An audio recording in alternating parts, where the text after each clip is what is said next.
Permítame preguntarle al diputado Sánchez Orozco, este asunto de la desaparición, como es una categoría nueva en el lenguaje de la sociedad mexicana no hablaba de derechos humanos hace 30 años.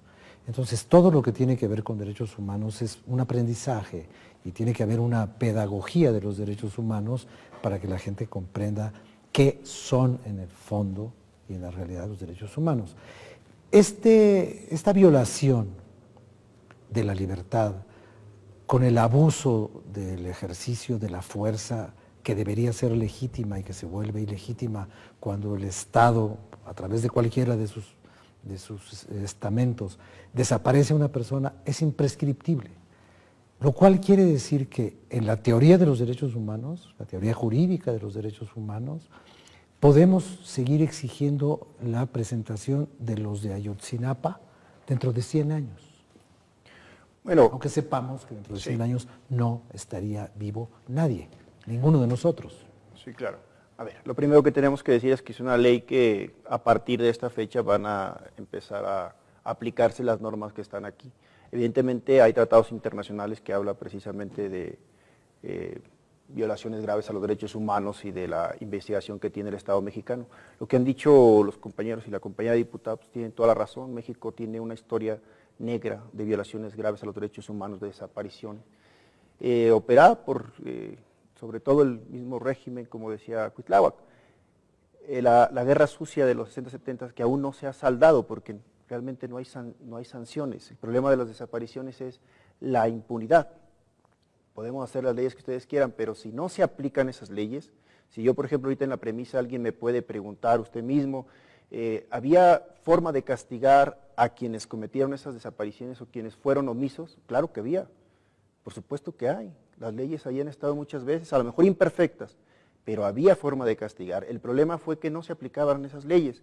Hoy lo que estamos buscando con estándares internacionales, con la lucha sobre todo de las víctimas, de las organizaciones civiles de derechos humanos, a quienes realmente les debemos esta ley.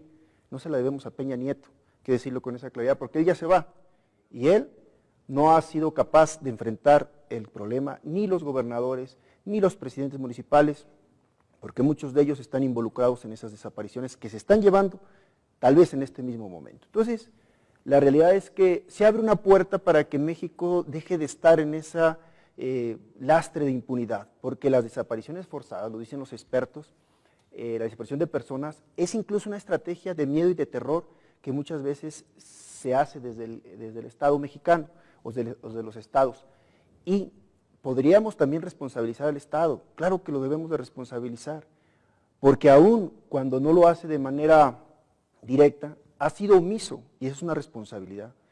En este momento no han cambiado las cosas, porque ni lo que se lleva este sexenio, ni lo del otro, como se ha dicho aquí, las cifras se incrementaron, no se dio respuesta, y lo único que ha cambiado es que se han hecho mesas, se ha escuchado a las víctimas, es lo único, pero realmente lo que se necesita es dar respuesta contundente como Estado mexicano. Entonces, más de 33,000 personas y las últimas 20,000 de las que tienen registro fueron en el anterior sexenio y en este sexenio. Entonces eso no debe de alegrarnos, al contrario, debe de preocuparnos y debe de asumir una responsabilidad del Estado mexicano, incluso la Cámara de Diputados.